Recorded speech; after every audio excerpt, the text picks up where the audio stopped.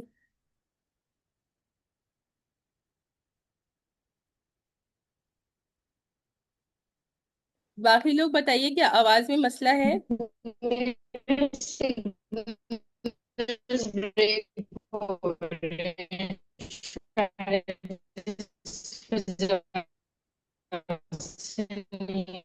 جی آپ کی آواز نہیں، صحیح. کبھی کبھی بہت کٹ رہی ہے. جی اب ٹھیک ہے، بیچ میں جب آپ جی بیچ میں جی کٹ کٹ کے آتی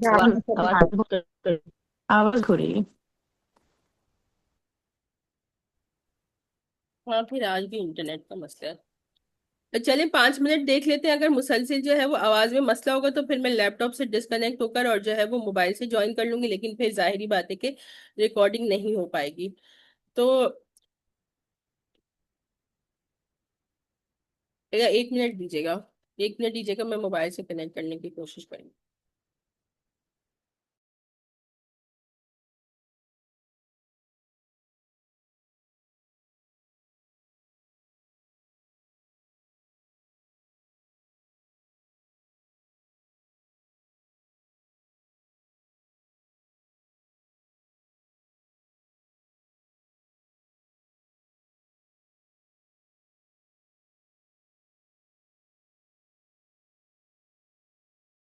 زیادہ آواز نہیں آ رہی آپ کی، یا آپ نے بریک لیا ہوا ہے؟ میں نے یہی تو کہا کہ مجھے موبائل سے جوائن ہونے دیجیے اگر آپ کو آواز نہیں آ رہی تو. اب آ رہی ہے آپ کو آواز؟ جی آ رہی ہے.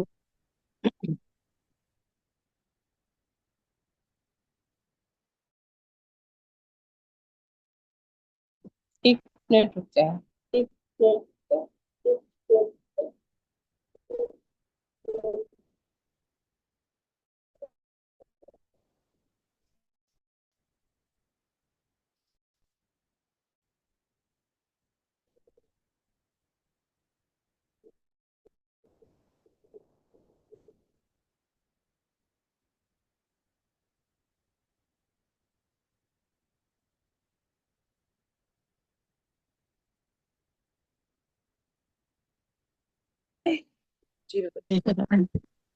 وہ تسبیح اور تمہید کا سبحان اللہ الحمدللہ کو بتا رہی تھی، وہ آپ لوگوں کو آواز آ رہی تھی جی یا وہ نہیں؟ آواز صحیح تھی.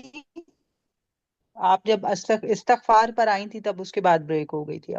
ٹھیک ہے، بالکل. تو میں دوبارہ استغفار کا سمجھا دیتی ہوں. اللہم اغفر لی کہتے ہیں تو اس کا مطلب کیا ہوتا ہے؟ ہم اللہ سبحانہ و تعالی سے دعا کرتے ہیں کہ اللہ اپنی رحمت، اپنے فضل سے ہمارے گناہوں کو ڈھانپ لے.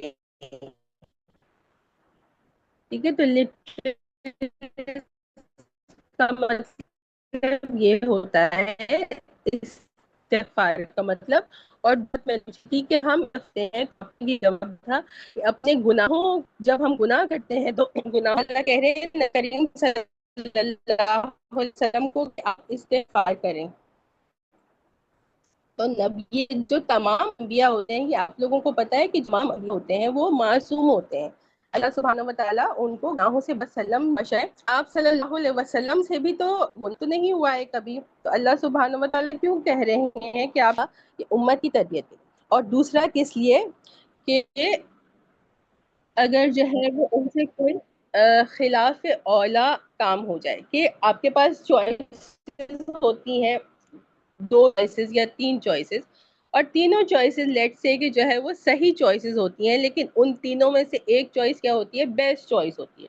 تو کبھی کبھار جو ہے وہ پیغمبر سے کیا ہو جاتا ہے کہ وہ اس بیسٹ چوائس کے بجائے کوئی دوسری چوائس لے لیتے ہیں، چوز کر لیتے ہیں، جو صحیح تو ہوتی ہے لیکن بیسٹ نہیں ہوتی، تو جس کو کیا کہتے ہیں، اولا. تو اس بیسٹ چیز کو نہیں چوز کرنے کی وجہ سے بھی جو ہے وہ اللہ سبحانہ و تعالیٰ انبیاء کرام کو اس بات کا حکم دیتے ہیں کہ وہ استغفار کریں. تو یہاں پر یہ دو چیزیں سمجھ میں آ گئی کہ اللہ سبحانہ و تعالیٰ نے آپ صلی اللہ علیہ وسلم کو کیوں حکم دیا ہے استغفار کا، کہ اگر آپ سے کوئی خلاف اولا کام ہو گیا ہے اس کے لیے آپ استغفار کیجئے، اور امت کی رہنمائی اور تربیت کے لیے استغفار کیجئے.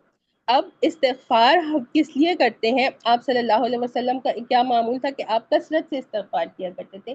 ایک محفل میں جو ہے وہ 70 مرتبہ استغفار کرتے تھے، یا روایات میں کیا آتا ہے ایک دن میں 100 مرتبہ سے زیادہ استغفار کیا کرتے تھے. یہاں تک کہ آپ صلی اللہ علیہ وسلم جب بھی فرض نماز پڑھتے تھے تو اس کے بعد آپ کا کیا معمول تھا کہ آپ 3 مرتبہ استغفار ضرور کیا کرتے تھے، استغفر اللہ استغفر اللہ استغفر اللہ. تو عبادت کے بعد استغفار کیوں کرنا چاہیے؟ جیسے ہم بھی جب بھی فرض نماز پڑھیں تو یہ ضرور 3 مرتبہ جیسے ہی سلام پھیریں السلام علیکم ورحمۃ اللہ السلام علیکم ورحمۃ اللہ، تو فوراً 3 مرتبہ استغفار کرنا چاہیے، اور پھر اللہم انت السلام و منک السلام تبارک یا ذی الجلال والاکرام. تو یہ بات مجھے سے بتائیے کہ نماز کے بعد استغفار کی کیا حکمت ہے؟ جی شاید اس لیے کہ ہم کوئی بھول چوٹ میں کوئی غلطی جی کوتاہی ہو جاتی ہے کی ادائیگی کے حوالے سے، تو اللہ تعالیٰ اس کو معاف بالکل کرے. بالکل. اگر ہم سے نماز میں ہماری نماز تو نہ اس میں جو ہے خشوع و خضوع ہے، نہ ہم دھیان سے پڑھتے ہیں، تو ہم سے تو غلطی اور کوئی بھول چوک ہو جاتی ہے جس کے لیے ہم استغفار کرتے ہیں. لیکن آپ صلی اللہ علیہ وسلم بھی جو ہے وہ نماز کے بعد استغفار کیا کرتے تھے، حالانکہ آپ کی جو نماز تھی وہ تو بہترین نماز تھی نا، یعنی کہ اس سے بہترین تو کوئی نماز پڑھ ہی نہیں سکتا. لیکن آپ صلی اللہ علیہ وسلم نماز کے بعد استغفار کیوں کرتے تھے؟ یہی سب سے پہلے امت کی تربیت کے لیے، اور پھر یہ کہ اللہ سبحانہ و تعالیٰ کی جو عبادت کا حق ہے وہ کوئی بھی ادا نہیں کر سکتا. تو اس میں کہیں نہ کہیں جو کمی رہ جاتی تھی تو اس کی وجہ سے آپ صلی اللہ علیہ وسلم استغفار کرتے تھے. اچھا، اب جب یہ آج بھی میں ریکارڈنگ نہیں ڈالوں گی کیونکہ پھر 2 پارٹس میں ہو گئی اور بیچ میں بھی بہت گیپ آ گیا، حالانکہ اب ریکارڈنگ ہو رہی ہے، خیر اس کو رہنے دیتے ہیں. تو جب یہ آیہ مبارکہ نازل ہوئی تو آپ لوگ میں سے کوئی جو ہے وہ ایک آیہ نمبر 3 پڑھیے.